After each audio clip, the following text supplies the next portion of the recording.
Olá pessoal, hoje nós vamos falar sobre a segunda parte do nosso assunto da civilização romana. E na aula passada a gente estava, nós chegamos até a República, falamos sobre a República e sobre as guerras púnicas, a primeira e a segunda guerra púnica, vencida pelos romanos contra os cartagineses, né? E a gente já dá prosseguimento falando ainda dentro da República, das mudanças que Roma sofreu, né? Foi o período, digamos, mais longo da história do Império Romano e que não deve de jeito nenhum ser deixado de lado, né? Então nós vamos tratar sobre isso. Era uma vez um sonho chamado Roma. Essa não é uma frase inventada por mim, é uma frase de um filme chamado Gladiador. Acho que eu comentei alguma coisa com vocês a respeito. Eu não estou dizendo com isso que vocês devem deixar de estudar para assistir filme. Não, não é o que eu quis dizer. O que eu quis dizer é que os filmes, eles de alguma maneira, eles nos ajudam na compreensão de alguns assuntos que às vezes nós consideramos um pouco mais difíceis de serem compreendidos. Mas um filme, ele nunca pode ser a base para o seu conhecimento. Ele é, digamos assim, uma forma de lazer e, de algum modo, uma forma também de você melhorar o conhecimento que você tem. Mas ele nunca pode substituir isso aqui. Nunca pode substituir uma aula, nunca pode substituir uma leitura, porque ele não dá conta de fazer isso, tá certo? Até porque você tem grandes pesquisadores que trabalham hoje nessas principais produções de Hollywood de época, né? Então, mas então os historiadores mentem? Não, os historiadores, eles omitem, porque o que acontece? O filme não se presta a contar uma história em si, né? Ele principalmente hoje, são filmes de ação, ele quer te dar entretenimento. Claro que o pano de fundo, ele não vai mentir, mas, por exemplo, no caso, de O Gladiador, existem várias informações ali que elas não se encaixam, porque elas estão em temporalidades diferentes, e a ficção permite fazer isso, né? A arte do cinema nos possibilita juntar pessoas que nunca estiveram juntas antes, tá? E muitos nem conseguem ver a diferença. É assim mesmo, tá certo? Vamos lá. Pega o texto de vocês aí da página 59, que é o texto impresso, que está com essa numeração, e está dizendo lá as principais conquistas de Roma. Eu não vou ler, tá? É bom que vocês leiam, porque é mais para informação mesmo. Ele não é conceitual. O que nos interessa aqui é o governo republicano, mas interessa para vocês, é para vocês lerem, tá? É porque o tempo não cabe a gente fazer essa leitura, a gente vai gastar muito tempo fazendo ela. Então vamos lá. O governo republicano, o Senado. O Senado é uma das instituições mais antigas do mundo, e o Senado romano, ele é o que mais se aproxima do Senado das principais democracias no mundo hoje. Como eu disse para vocês, era uma vez um sonho chamado Roma, não é à toa. Eu disse para vocês lá no começo, o Império Romano, ele trouxe tudo que tinha de bom nas outras civilizações, ele trouxe para si, ele se permitiu fazer isso. Cada uma das grandes civilizações do mundo, e nós vimos um pouquinho disso ao longo do primeiro ano com vocês viram comigo, cada uma delas eu procurei trazer, cada uma delas, aquilo de especial que serviu de contribuição para o mundo, para a humanidade. Que contribuições foram essas, professor? Por exemplo, uma das grandes agonias do ser humano, é o fim da sua vida, é quando você morre.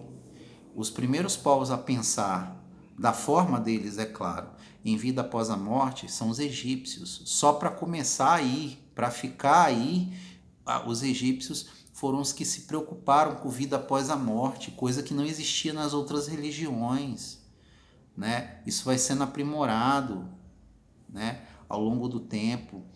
Você vai ter, por exemplo, os persas. Os persas foram grandes administradores, as satrápias. E elas tinham uma comunicação entre si, elas se comunicavam. Isso é muito importante também. Muito importante tentar compreender tudo isso. O que mais? Você vai ter também, olha só, você vai ter civilizações extremamente importantes, como os assírios, que foram grandes e poderosos guerreiros, terríveis guerreiros. Os persas, como eu disse para vocês, a capacidade administrativa de organizar um estado. Fantástico isso, gente. A, os reis persas eram extremamente habilidosos na arte da política. Há quem diga que o rei Dario foi um inventor, um dos da dinastia dos Darios, um deles, Dario o Grande, ele foi o inventor da propaganda política. E Alexandre aprendeu com isso. Em todas as satrápias tinha as imagens de Dario nos palácios, o rosto de Dario, aquele rosto babilônico característico, aquele cabelo pretinho, aquela barba pretinha, bem caracolada, mas bem feita, né? Aquele homem poderoso e forte e bondoso, que tinha que passar também essa noção de que ele era bom para o povo. Entendeu? É a imagem do político. E Alexandre, ele aprendeu com isso. E depois de Alexandre, você vai ter os romanos. Os romanos vão fazer isso. Então a propaganda política que foi inventada pelo Dario foi passado para Alexandre e depois os romanos aprenderam com Alexandre. Aquilo de você fazer sempre o busto do imperador, de fazer o rosto do imperador. Ora, quem é que não vai numa repartição pública e não vê o retrato do presidente da república ou da presidenta, no caso que a gente teve, né? Ou de um governador de estado? Quem nunca? Eu sempre vi. O governo ele assume o poder automaticamente, e eu já tive a oportunidade de ver alguns. Eu já vi o retrato de Figueiredo em repartição pública quando era criança. Eu vi o retrato de Sarney, aliás, de Collor, de Sarney. Eu vi o retrato de Itamar. Eu vi o retrato de Lula, Fernando Henrique antes, Dilma, Temer e agora Bolsonaro. Todos os governantes. E isso não foi uma invenção, o último presidente que inventou. Não, isso é uma característica antiga. É a marca do governo, entende? E isso tem que existir. Isso é um fato. Assim como numa repartição pública tem o símbolo da república ou o símbolo do estado, né, que é a bandeira, ou o selo nacional, né, os símbolos nacionais, o brasão de armas, você precisa ter a bandeira e a foto do governante. É uma característica, não é uma questão de você gostar ou não gostar da pessoa. Você precisa ter, porque é ele que governa. Entende? Isso é importante. E isso começa com quem? Lá atrás, na antiguidade. Isso eu estou tentando chamar a atenção de vocês há muito tempo, da importância que isso tem, do valor que isso tem, da importância de quão necessário é essa estrutura. Essa estrutura de poder é o que representa o Estado. E isso surge, isso ficar aprimorado na antiguidade, a coroada, a cereja do bolo com Roma.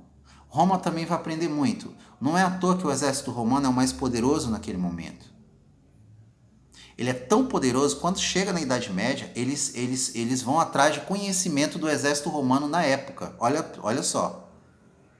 E vocês não devem perder de vista que o Império Romano ele atravessa a Antiguidade, chega à Idade Média. Quando a Idade Média começa, está em curso, o Império Romano existe. Aliás, é a queda, a divisão do Império Romano do Oriente e Ocidente que fazem com que nasça a Idade Média. Entende, gente? A importância que isso tem? O Império Romano é o que mais se aproxima de nós. Ah, professor, eu falei para vocês, os banhos coletivos que existem. É clube, gente. Quem nunca foi num banho? Quem nunca foi fazer um churrasco no balneário do Zé, né? Vou chegar lá, você pode levar uma carne, ou chega lá, você contrata, compra o almoço para a família, você fica a tarde inteira, paga a sua bebida, se você quiser você pode levar, tem lugares que aceitam, tem lugares que não aceitam, você vai se adaptar. Tem um local, por exemplo, onde tem piscina, você precisa passar por exame médico, você precisa estar vestido adequadamente, você precisa saber se você tem condições de entrar na piscina. Tá pensando que lá na Roma tu chegava de qualquer jeito, que te bunfe e pulava na piscina? Era para todo mundo. Existiam os banhos que era tanto para rico como para pobre, só que pobre não tomava banho onde rico tomava banho, entende? E até hoje é assim. Ou não? Uma pessoa rica vai se misturar com uma pessoa pobre num banho. Onde é que você viu isso? Não existe isso. Existe clubes de acordo com a posição social de cada um. Entendeu? Só que ninguém precisa brigar para isso. Todo mundo tem acesso ao mesmo direito, só não vai no do outro, né? Entendem isso?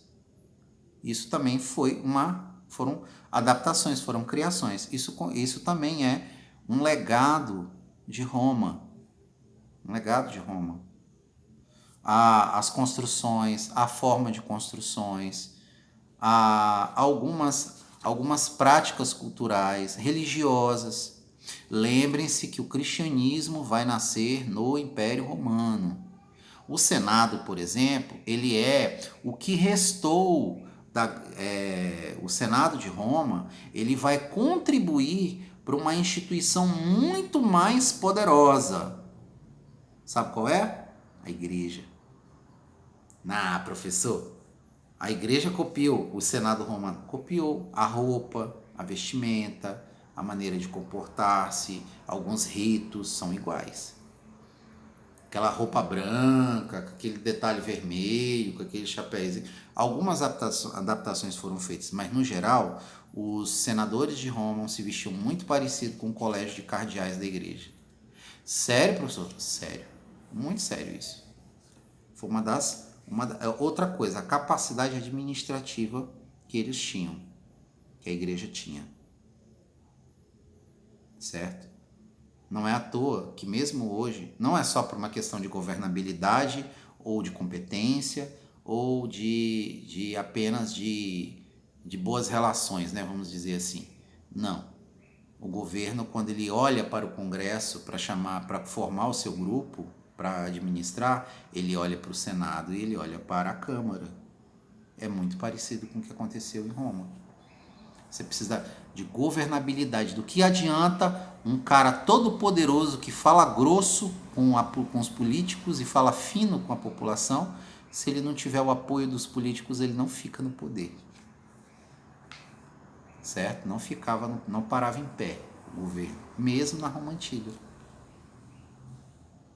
Conseguem entender o que eu estou falando? Como é tão parecido com a nossa realidade? Pois é. Vamos lá, o Senado, eu expliquei para vocês de onde vem a origem, né? Era o órgão mais importante do governo republicano, encarregava-se da administração das finanças e da política externa, tudo, né? A relação exterior, as relações exteriores, né? Que é a finança, que é isso aqui, ó, o dinheiro, e a administração como um todo, que é o governo.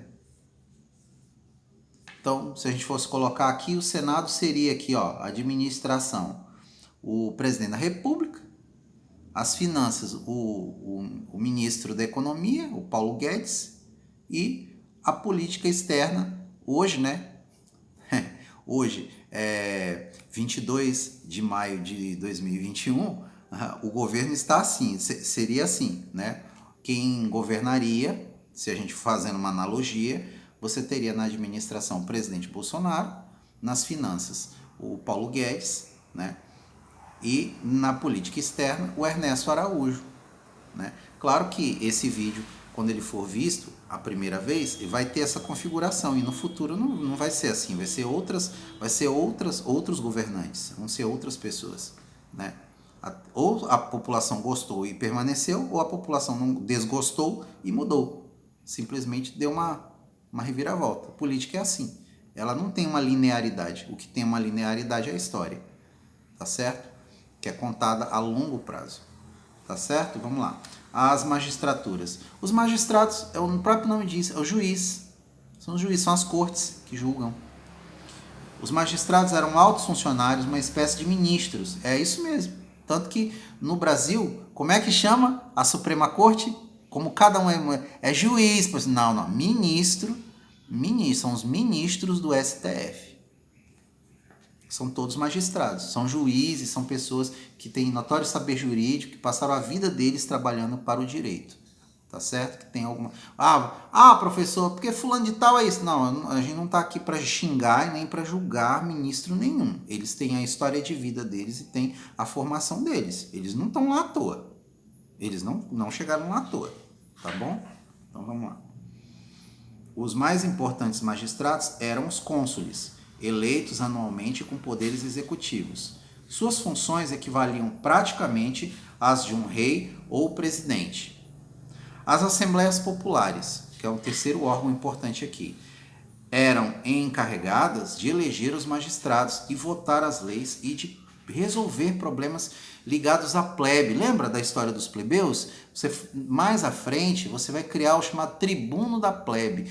Os plebeus, eles vão precisar, como eles crescem muito, se tornam muito numerosos, eles vão querer exigir uma representação dentro do Estado, dentro do governo. E eles vão conseguir. Porque o poder, quando ele não cede espaço para determinados grupos, quando esses grupos aumentam e eles não cedem espaço para eles, o que acontece?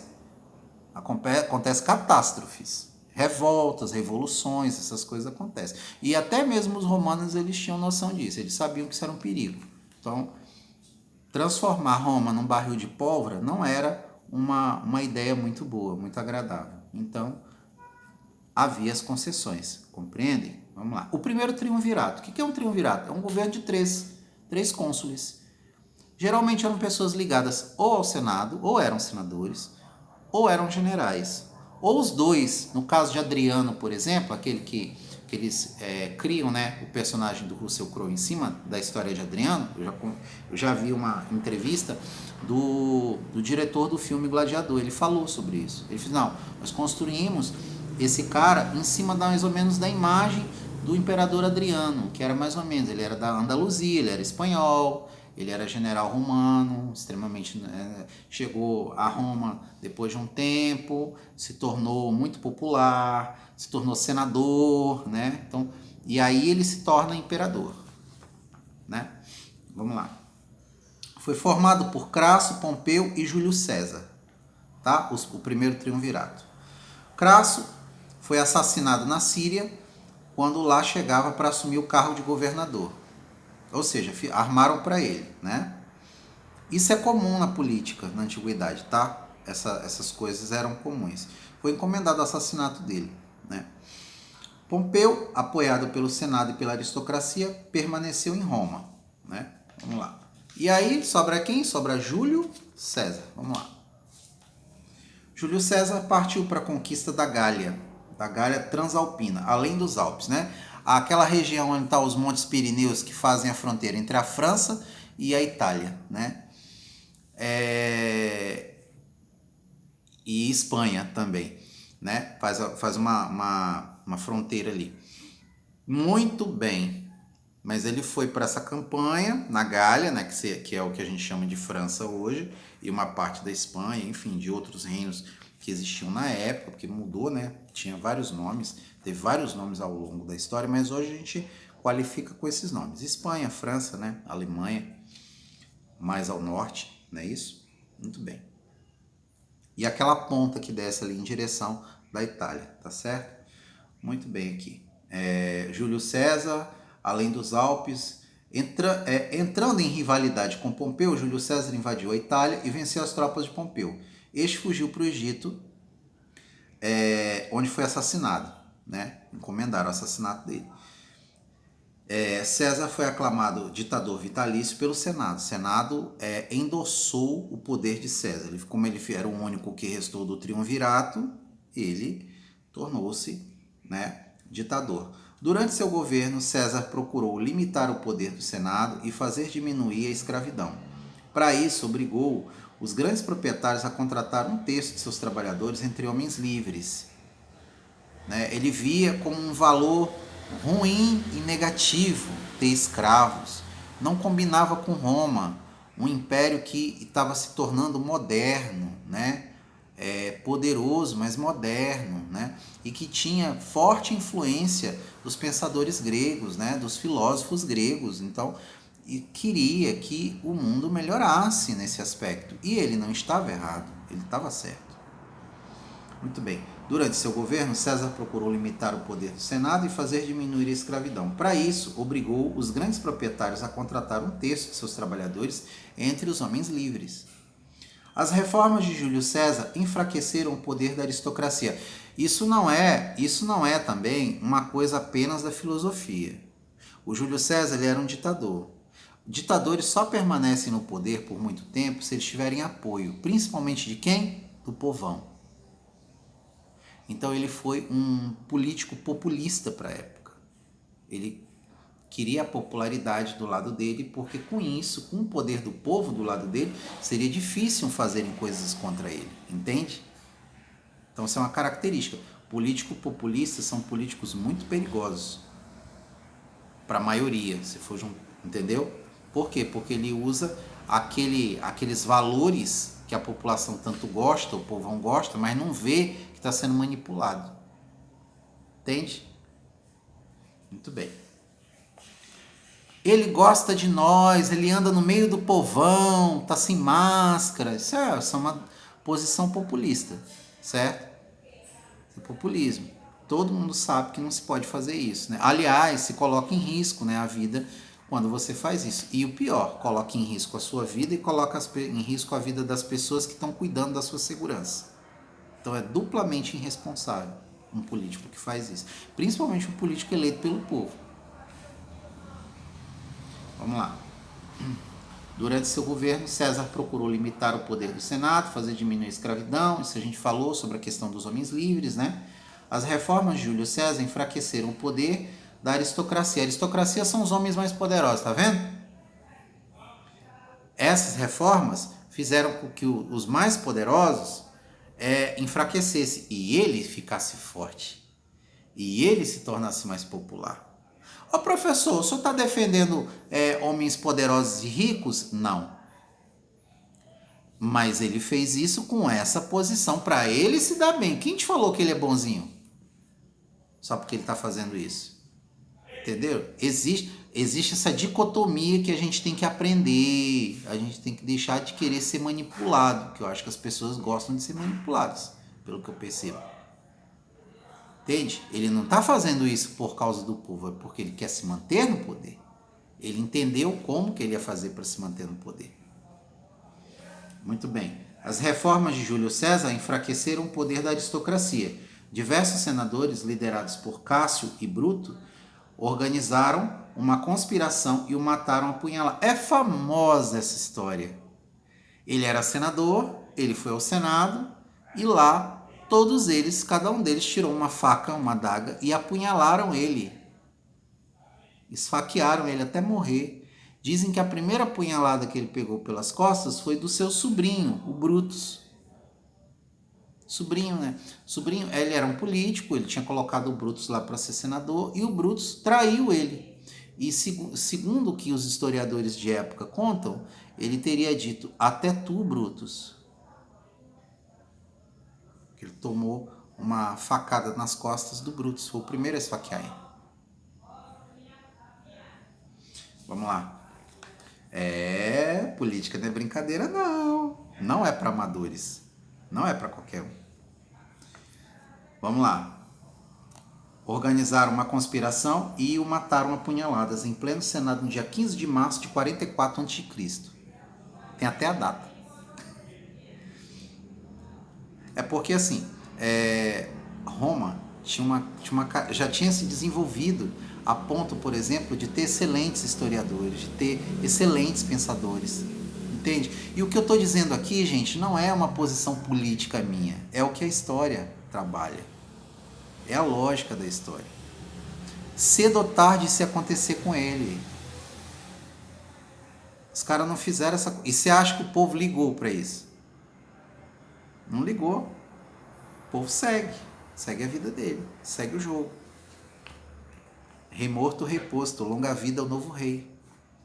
É assim, tá? Vamos lá. O segundo triunvirato. Após a morte de César, Marco Antônio, Otávio e Lépito formaram o segundo triunvirato. Lá vem, né? Lépito foi logo afastado da política, já tiraram de cena, né? Tornando-se sumo pontífice. Pronto, virou papa. Opa, tô livre. Ufa. Virou papa, sumo pontífice. Otávio ficou com os territórios do Ocidente e Marco Antônio com os do Oriente. Ao dirigir-se ao Oriente, Marco Antônio permaneceu no Egito. Você conhece essa história de Marco Antônio e Cleópatra, né? Vamos lá. Junto com a rainha Cleópatra, a quem emprestou apoio. Seu gesto revoltou Otávio, o qual, com o apoio do Senado, declarou guerra a Marco Antônio. Seu exército e as legiões que estavam no Egito foram atacadas. Marco Antônio, para defender a sua amada, defender Cleópatra, morreu. E aí conta a história de que ela pegou uma víbora, né, uma cobra, e a víbora picou ela no pescoço, porque ela não aguentaria a terrível sorte de ser capturada e viver sem o seu amor, que seria Marco Antônio, né? É antiga essa história, mas ela é muito interessante. Bom, isso faz com que acabe esse período aqui. Esse período é o período em que se tem fim à República Romana, porque não estava dando certo. Os 3 cônsules deviam governar, mas sempre um resolvia passar a perna nos outros 2, como vocês perceberam, no primeiro e no segundo triunvirato, né? O Império vai de 27 a.C., ou seja, 27 anos antes do nascimento de Jesus, até o ano 476 depois de Cristo. Durou bastante também, foi um período longo também, o Império. Tá? Só que foi um período de muita intriga, muitas intrigas palacianas, da quais os Césares eram assassinados e novos Césares chegavam ao poder muito rapidamente, governavam muito pouco. Então, mas isso aconteceu em diversos momentos da história de Roma. Sendo que o pior deles foi já no finalzinho do Império Romano mesmo, ali já dentro da Idade Média, no 476 a.C. já é a Idade Média. Depois de Cristo já é a Idade Média. Então a coisa já não está boa lá. Os imperadores já não são mais totalmente romanos. Você já não tem imperadores romanos de nascimento, você já tem estrangeiros no poder. Por quê? Porque boa parte dos generais das grandes legiões são generais estrangeiros. Lembra da história? Acabei de falar da história do general Adriano, que é interpretado lá no filme Gladiador pelo Russell Crowe, né? O Máximos, né? O general Máximos, ele não é romano, ele nasceu na Andaluzia, ele nasceu na Espanha, ele é espanhol, ele é até chamado pelos outros caras de espanhol, por causa da língua dele, da maneira como ele fala, né? A língua oficial de Roma era o latim, mas existia já outras línguas, outros dialetos. A língua portuguesa já existia. A língua portuguesa é uma variação do galego português, que é o espanhol que a gente conhece. O espanhol, como a gente conhece, é uma variante antiga da língua portuguesa. Sabia disso? Isso desde digamos assim, do período em que esses territórios, a Gália, a Península Ibérica, eram do Império Romano. A Europa toda era romana. O norte da África, uma parte da Ásia, considerável da Ásia, o norte da Europa, lá em cima, lá próximo da Germânia, para lá da Alemanha, ali, aquele território ali que já arranhava ali a Irlanda, né? A Inglaterra, que é uma ilha, pertencia ao Império Romano, para vocês terem uma ideia. Então, o Império Romano era muito grande mesmo. Vamos lá. Nós temos aqui o poder, mas Otávio não aboliu completamente a forma republicana de governo. Ele manteve o Senado, mas sob controle dele, tá? Mas reduziu o poder do Senado, centralizando o poder em suas mãos. Ele só ia lá para conversar com os senadores, para pedir uma espécie de conselho. Era uma espécie de conselheiro deles, tá certo? Mas ele manteve a guarda pretoriana. Guarda pretoriana é a elite do exército romano, né? Usavam roupas pretas, por isso que era pretoriana, né? Para defender o imperador e garantir a ordem contra as revoltas de escravos e camponeses. Isso apareceu bem também no filme do Gladiador, a guarda pretoriana. Tá? Inclusive foram eles que prenderam Jesus Cristo, né? Conta a história. Os Césares. César Augusto e seus sucessores são denominados de os 12 Césares. Augusto quer dizer o bondoso, tá bom? Os sucessores de Augusto foram Tibério, Calígula, Cláudio, Nero, Galba, Otto, Vitélio, Vespasiano, Tito e Domiciano. Aí vem os Antoninos. Na geração dos Antoninos você vai ter dois conhecidos, inclusive que apareceram no filme, que foi o Marco Aurélio e o Cômodo, né? Que é o último.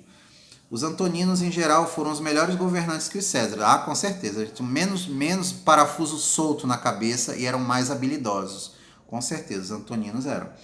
O Nerva, o Trajano, o general Adriano, lembra? O Adriano, que é o máximo, seria o máximo. O Antônio Pio, o Marco Aurélio e o Cômodo. Durante o governo de Marco Aurélio, de 161 a 180, os povos bárbaros começaram a ameaçar as fronteiras do Império Romano, mas ele conquistou a si mesmo a Germânia. Aparece no início do filme isso, né? A crise do século, aí você vem aqui, o governo de Diocleciano procurou reagir contra a anarquia e defender as fronteiras. Constantino transferiu a capital do império para o Bizâncio. Ele criou uma cidade. Ele era tão humilde que ele criou uma cidade com o nome dele, Constantinopla. Humilde, né? Muito bem. Ele levou a sede para lá porque ele tinha medo das invasões e tinha muitos invasores chegando muito próximo de Roma, né? Então, você vai ter também Teodósio, 379 a 395. Diante da ameaça de invasão dos bárbaros, ele dividiu o império em dois, Teodósio. Aí ele criou o Império Romano do Oriente, um capital em Constantinopla, chamado depois de Bizâncio, e o Império Romano do Ocidente, capital Roma, tá certo? Que durou até 476, né? O Império Romano do Ocidente, com capital em Roma. Esse império foi invadido pelos bárbaros, né? O Odoacro invadiu no ano 476. O imperador romano era uma criança, tinha 14 anos, tinha qualquer capacidade de defesa e estava já era muito estrangeiros já no poder há muito tempo. Os generais todos praticamente eram estrangeiros e isso criou uma situação de muita dificuldade, certo? Muito bem. Com a capital em Constantinopla, o Império Romano do Oriente durou até 1453, bem aí, né, já na modernidade, quando ele caiu nas mãos dos turcos otomanos. Aí surge o Império Otomano, os árabes passam a tomar conta da Península Ibérica e de todo esse território. Tá certo? Vamos lá. Sem contar também com a base econômica de Roma. A base econômica de Roma estava muito ligada às províncias que tinham sido conquistadas ao longo do tempo e que produziam escravos, produziam alimentos e havia essas trocas comerciais. Sobre a questão da religião e essa questão econômica mais aprofundada, a gente vai tratar na nossa terceira e última parte da civilização romana no nosso próximo encontro. Tá certo? Não deixem de dar like no nosso vídeo, para ele ficar visível para todos vocês. Vão lá, curtam, né? Se inscrevam e compartilhem o vídeo. Não esqueçam de se inscrever no canal, tá? Grande abraço a todos, até daqui a pouco a gente volta.